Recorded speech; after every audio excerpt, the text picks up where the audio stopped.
देश और दुनिया को झकझोर दिया था। छुट्टियां मना रहे निर्दोष मासूम नागरिकों को धर्म पूछकर उनके परिवार के सामने, उनके बच्चों के सामने बेरहमी से मार डालना, यह आतंक का बहुत विभत्स चेहरा था, क्रूरता थी। ये देश के सद्भाव को तोड़ने की घिनौनी कोशिश भी थी। मेरे लिए व्यक्तिगत रूप से ये पीड़ा बहुत बड़ी थी। इस आतंकी हमले के बाद सारा राष्ट्र, हर नागरिक, हर समाज, हर वर्ग, हर राजनीतिक दल एक स्वर में आतंक के खिलाफ कड़ी कार्रवाई के लिए उठ खड़ा हुआ। हमने आतंकवादियों को मिट्टी में मिलाने के लिए भारत की सेनाओं को पूरी छूट दे दी और आज हर आतंकी, आतंक का हर संगठन जान चुका है कि हमारी बहनों बेटियों के माथे से सिंदूर हटाने का अंजाम क्या होता है। साथियों, ऑपरेशन सिंदूर ये सिर्फ नाम नहीं है, ये देश के कोटि कोटि लोगों की भावनाओं का प्रतिबिंब है। ऑपरेशन सिंदूर न्याय की अखंड प्रतिज्ञा है।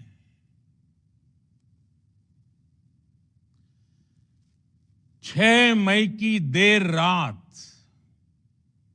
7 मई की सुबह पूरी दुनिया ने इस प्रतिज्ञा को परिणाम में बदलते देखा है। भारत की सेनाओं ने पाकिस्तान में आतंक के ठिकानों पर, उनके ट्रेनिंग सेंटर्स पर सटीक प्रहार किया। आतंकियों ने सपने में भी नहीं सोचा था कि भारत इतना बड़ा फैसला ले सकता है। लेकिन जब देश एकजुट होता है, नेशन फर्स्ट की भावना से भरा होता है, राष्ट्र सर्वोपरि होता है, तो फौलादी फैसले लिए जाते हैं, परिणाम लाकर दिखाए जाते हैं। जब पाकिस्तान में आतंक के अड्डों पर भारत की मिसाइलों ने हमला बोला,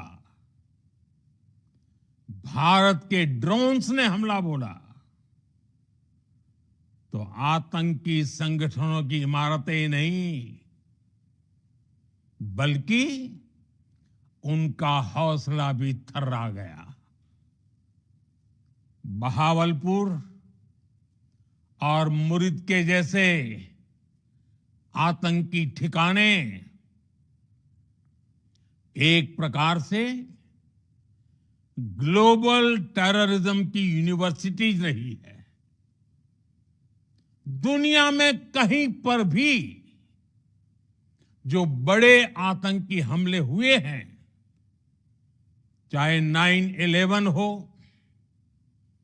चाहे लंदन ट्यूब बॉम्बिंग हो, या भारत में दशकों से जो बड़े बड़े आतंकी हमले हुए हैं, उन सब के तार कहीं ना कहीं आतंक के इन्हीं ठिकानों से जुड़ते रहे हैं।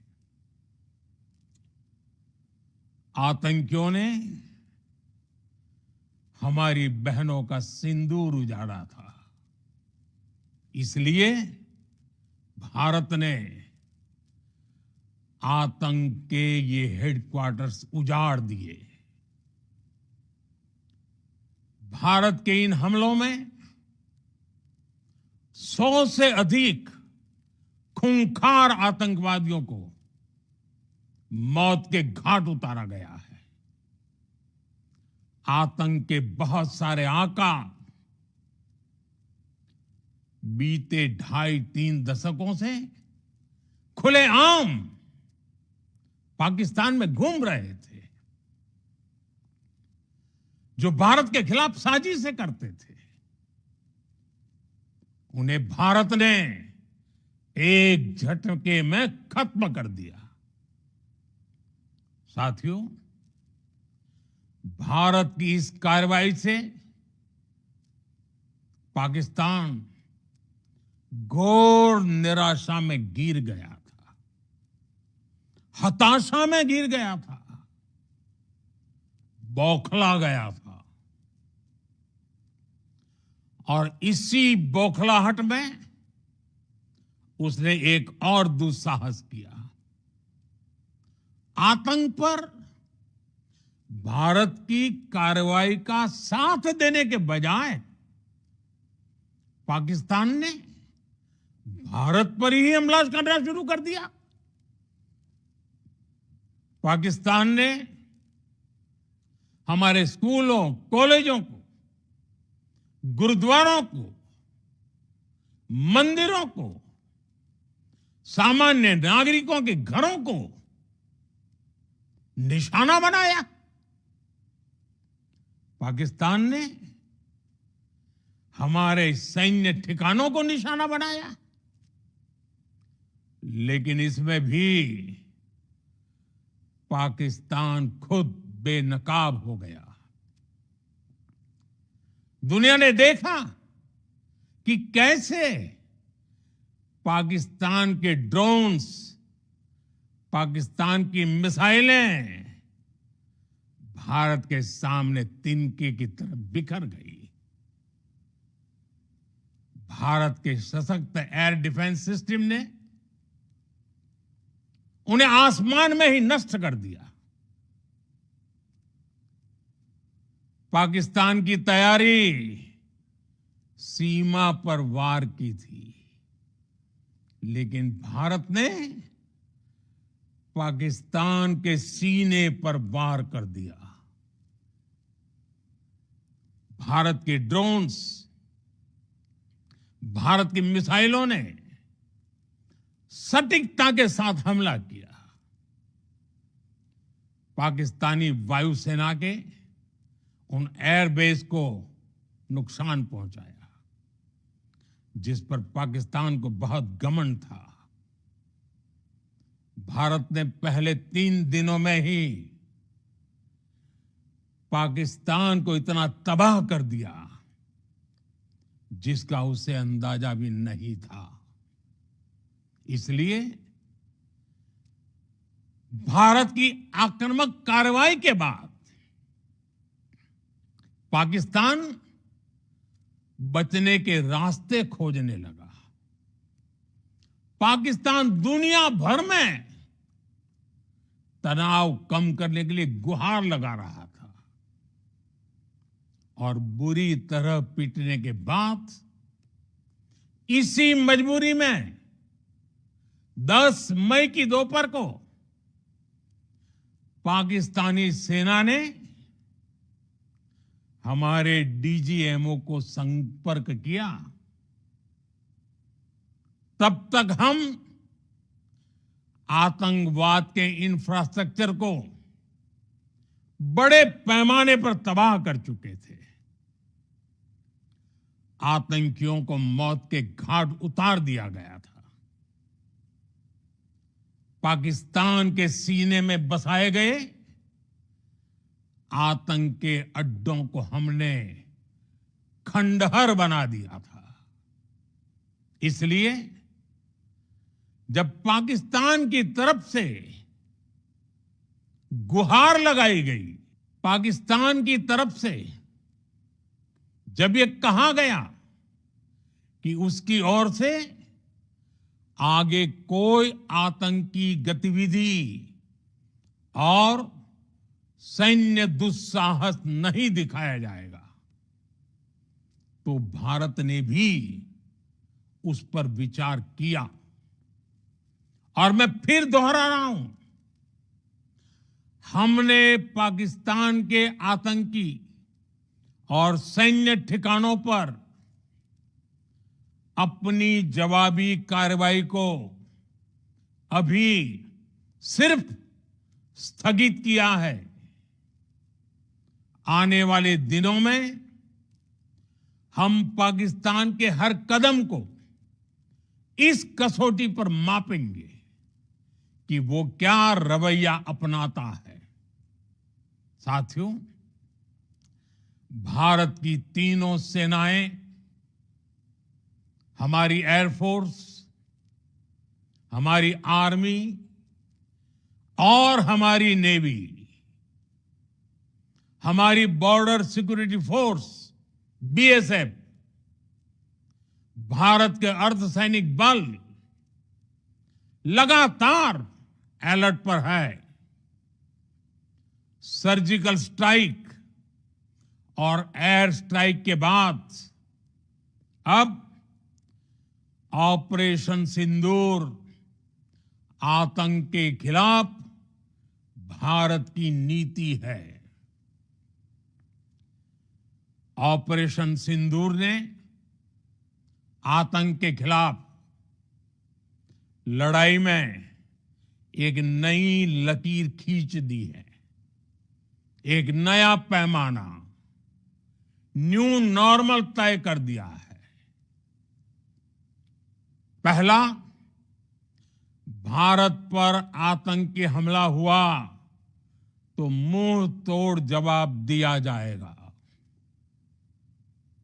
हम अपने तरीके से, अपनी शर्तों पर जवाब देकर रहेंगे। हर उस जगह जाकर कठोर कार्रवाई करेंगे जहां से आतंक की जड़ें निकलती हैं। दूसरा, कोई भी न्यूक्लियर ब्लैकमेल भारत नहीं सहेगा।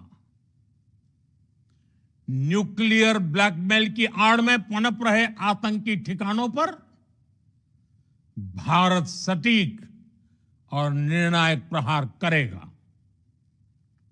तीसरा, हम आतंक की सरपरस्त सरकार और आतंक के आकाओं को अलग अलग नहीं देखेंगे। ऑपरेशन सिंदूर के दौरान दुनिया ने पाकिस्तान का वो घिनौना सच फिर देखा है, जब मारे गए आतंकियों को विदाई देने पाकिस्तानी सेना के बड़े बड़े अफसर उमड़ पड़े। स्टेट स्पॉन्सर्ड टेररिज्म का ये बहुत बड़ा सबूत है। हम भारत और अपने नागरिकों को किसी भी खतरे से बचाने के लिए लगातार निर्णायक कदम उठाते रहेंगे। साथियों, युद्ध के मैदान पर हमने हर बार पाकिस्तान को धूल चटाई है और इस बार ऑपरेशन सिंदूर ने नया आयाम जोड़ा है।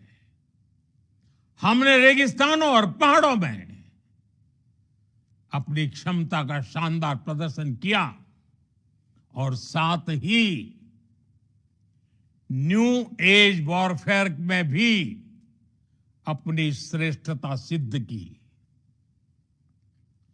इस ऑपरेशन के दौरान हमारे मेड इन इंडिया हथियारों की प्रामाणिकता सिद्ध हुई।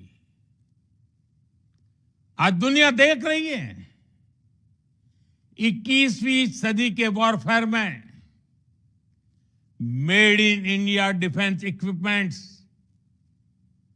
इसका समय आ चुका है। साथियों, हर प्रकार के आतंकवाद के खिलाफ हम सभी का एकजुट रहना,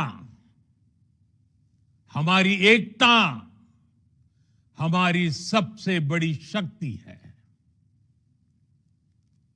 निश्चित तौर पर ये युग युद्ध का नहीं है, लेकिन ये युग आतंकवाद का भी नहीं है। टेररिज्म के खिलाफ जीरो टॉलरेंस, ये एक बेहतर दुनिया की गारंटी है। साथियों, पाकिस्तानी फौज, पाकिस्तान की सरकार जिस तरह आतंकवाद को खाद पानी दे रहे हैं, वो एक दिन पाकिस्तान को ही समाप्त कर देगा। पाकिस्तान को अगर बचना है तो उसे अपने टेरर इंफ्रास्ट्रक्चर का सफाया करना ही होगा। इसके अलावा शांति का कोई रास्ता नहीं है। भारत का मत एकदम स्पष्ट है। टेरर और टॉक एक साथ नहीं हो सकते। टेरर और ट्रेड एक साथ नहीं चल सकते, और पानी और खून भी एक साथ नहीं बह सकता। मैं आज विश्व समुदाय को भी कहूंगा, हमारी घोषित नीति रही है, अगर पाकिस्तान से बात होगी तो टेररिज्म पर ही होगी। अगर पाकिस्तान से बात होगी तो पाक ऑक्युपाइड कश्मीर, पीओके, उस पर ही होगी। प्रिय देशवासियों, आज बुद्ध पूर्णिमा है। भगवान बुद्ध ने हमें शांति का रास्ता दिखाया है। शांति का मार्ग भी शक्ति से होकर जाता है। मानवता शांति और समृद्धि की तरफ बढ़े, हर भारतीय शांति से जी सके, विकसित भारत के सपने को पूरा कर सके, इसके लिए भारत का शक्तिशाली होना बहुत जरूरी है। और आवश्यकता पड़ने पर इस शक्ति का इस्तेमाल भी जरूरी है। और पिछले कुछ दिनों में भारत ने यही किया है। मैं एक बार फिर भारत की सेना और सशस्त्र बलों को सैल्यूट करता हूं। हम भारतवासी के हौसले, हर भारतवासी का एकजुटता का शपथ, संकल्प, मैं उसे नमन करता हूं। बहुत बहुत धन्यवाद। भारत माता की जय।